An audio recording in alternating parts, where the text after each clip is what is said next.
So thank you for joining us today. Do you mind introducing yourself first? I'm Scott Harrison. I'm the founder and CEO of Charity Water, and we're on a mission to help everyone on earth get access to clean water.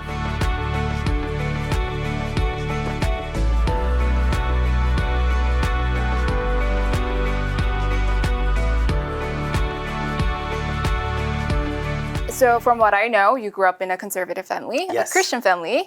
Tell us about your childhood. When I was 4, we moved into a house and there was a terrible gas leak that almost killed our whole family. My dad and I recovered, but my mom never did. So she became an invalid. She was sick for the rest of her life. And I was a caregiver for her. I helped with the cooking, I helped take care of her, the doctors and all those needs.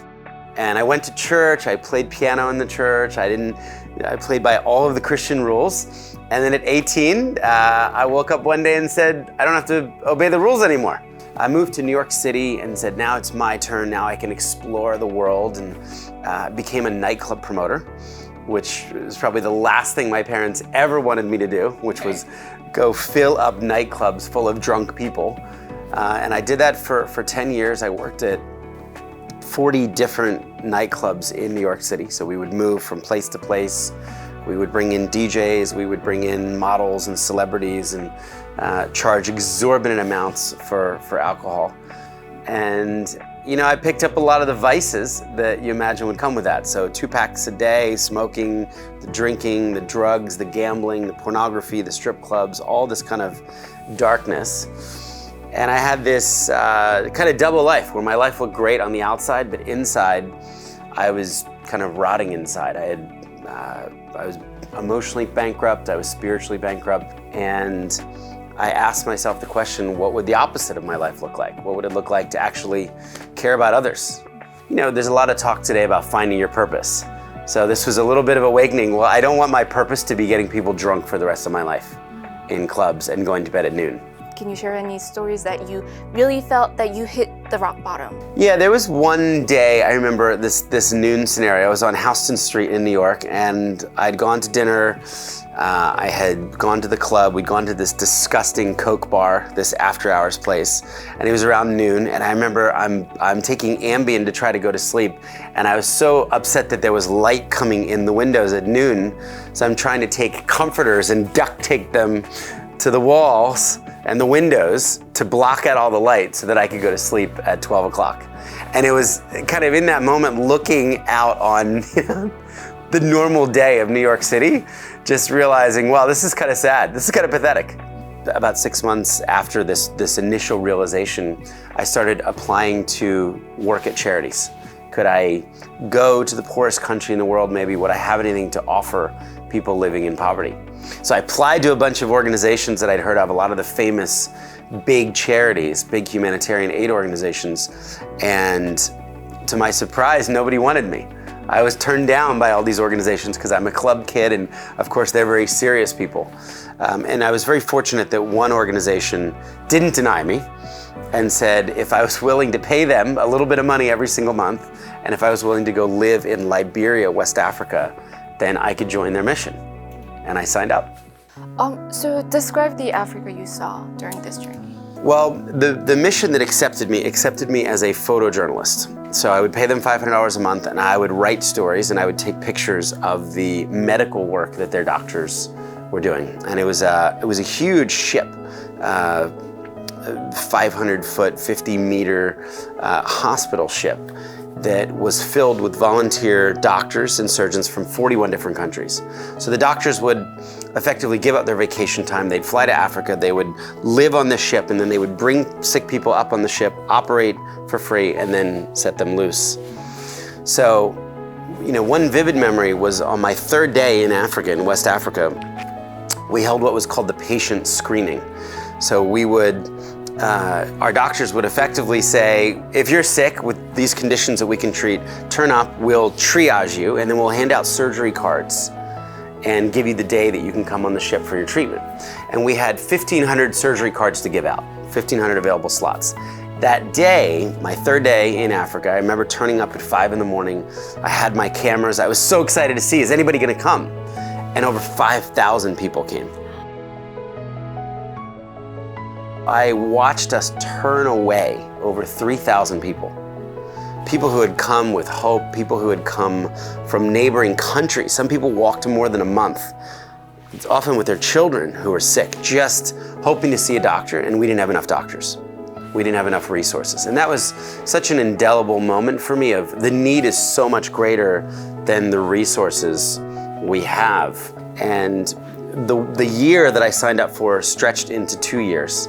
And on my second tour back to Liberia, I learned that the dirty water people were drinking was the root cause of so much of the sickness that we were seeing. So as I would go out into the villages, I would see the people drinking from swamps or from ponds or from brown rivers. And I learned that half of the people in the country were drinking disgusting, dirty water, and that half of the disease in the country was because of this water. So I was sharing these photos, these stories with Dr. Gary. He's a physician and a doctor, and he said, well, if you really cared about health, if you cared about global health, then the number one thing you would pursue is clean water. Do you think your experience as a nightclub promoter helped your current work in any way? Yeah, it's funny. It's taken me a long time to reflect on how that period of time might have been useful. So I was always promoting something. Back then I was promoting a DJ or a fashion party or a celebrity that was going to be in the club that night. I think the act of promoting didn't stop. I just started promoting something wildly different, promoting the idea of humanitarian service, of giving generously, of highlighting the stories of these doctors who could be doing anything. They could be in the clubs, and instead they were in the operating theater for free. I was highlighting the stories of the donors who were sacrificially giving money to make these surgeries possible.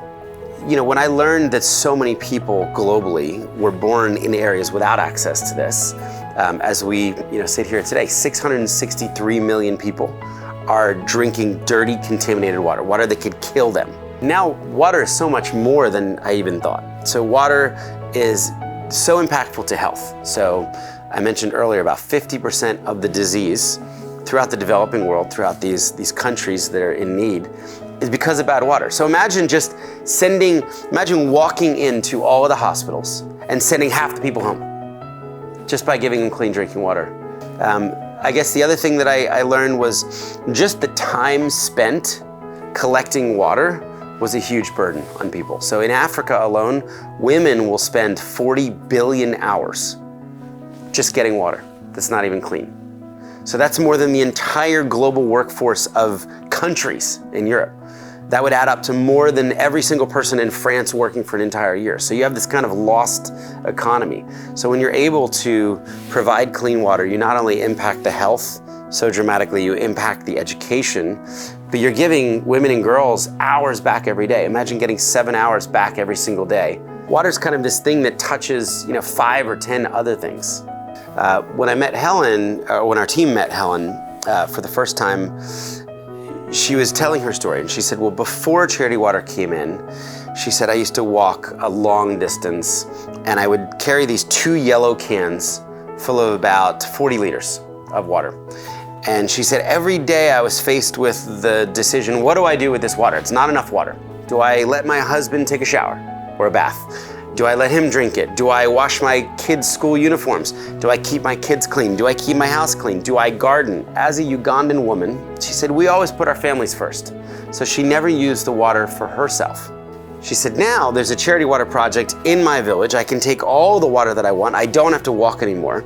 And she said, now for the first time in my life, I am beautiful.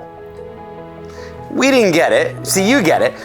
We're like, yeah, Helen, of course, you're this beautiful Ugandan woman. And she said, I don't think you understand. She said, for the first time, I finally have enough water to wash my face and my clothes and my body. And she said, now I'm looking so smart. Look at me, I'm beautiful. So just thinking about the power of water to restore dignity to a woman, those stories, we hear amazing stories like that all around the world. How do you exactly get the clean water, the process of building the wall? So you have to look at each environment and find the appropriate solution or technology. So it might be a well where you drill, a couple 50 meters underground in Ethiopia. It might be harvesting the rain in the desert of India. It might be building bio-sand filters in Cambodia. A lot of different solutions. So we fund about 13 different technologies across a 27 country portfolio. Now 13 years later, Charity Water is the largest private funder of rural water supply in the world. How much does it cost? I mean, does it have a maintenance cost? Yeah, great questions. There's really no average cost of a water project. Let's say the average cost to drill a well would be about $12,000. But we fund such a wide range. We'll fund $65 biosand filter projects in Cambodia, and that would be enough for a family. So think of that as like a giant Brita or giant carbon filter where you pour dirty water in and it makes it clean.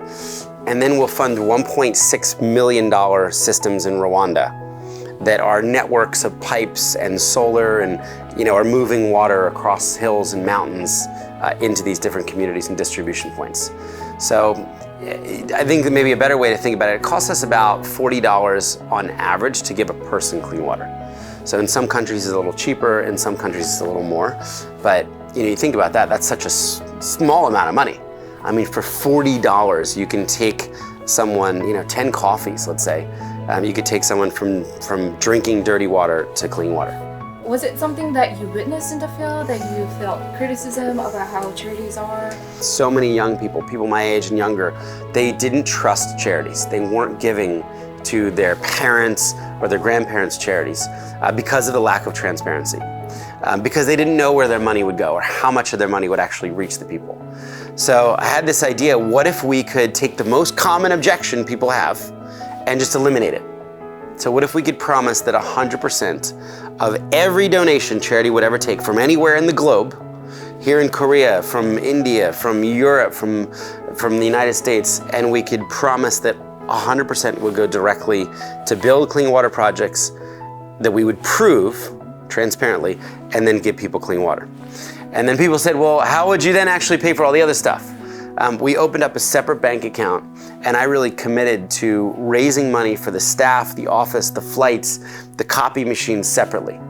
So I went and found about 100 entrepreneurial families and said, I need you to pay for the unsexy stuff. I need you to pay for the behind the scenes overhead.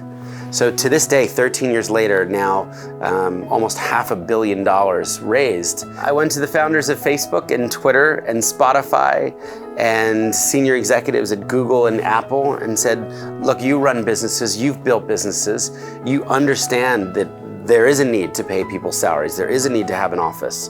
And you also understand that the public often doesn't trust charities. So will you come in as investors and insiders and pay for these less attractive costs?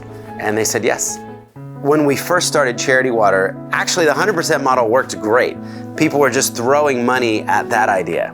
Here's $100, here's $1,000, here's $500, knowing that all their money would go to help people. So we raised a couple $1 million just in the first year and a half for the water projects. And there was this moment where we had $881,000 in the water bank account, and we were about to miss payroll. We didn't have enough money in the other bank account. And the advice I was getting at the time from people was, borrow, you have $880,000. Like, just borrow that money to make your payroll.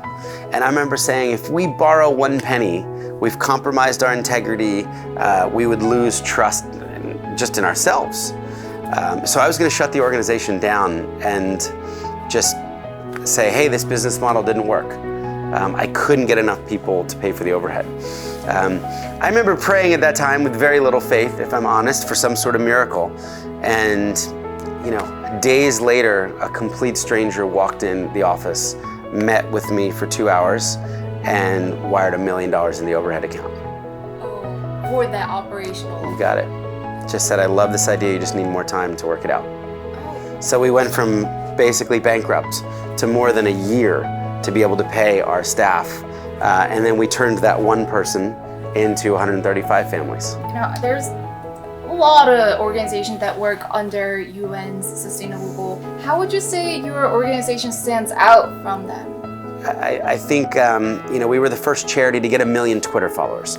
We were the first charity to use Instagram. So, we now have over 2 million people around the world that follow Charity Water. They're engaging in the issue, and that community is growing. So I think we approach the issue a little differently through storytelling, through transparency, through speaking to people in the language maybe that they would understand, maybe not with statistics and asking you to read a 100-page white paper on water. We would tell a story of Helen or Tamarind. Why do you think it's so important to share your story, and what message do you hope to send? I think people connect to organizations through people. People or ambassadors or people with a passion can often be a link to a cause. If I just think about the organizations that my wife and I give to, there are definitely causes we are not passionate about, but we are so passionate about the people that are leading those charges for those things, and they have integrity, they have purpose, they are selflessly laying down their life to improve whatever the issue it is that they're working on. So I think a lot of times people want to know, well, why are you doing this? So the book is really the why. Why would a nightclub promoter be standing on stage talking about poor people who don't have water and asking me for money? So I really wanted to kind of put the whole journey out there, maybe to give context, and then invite people in.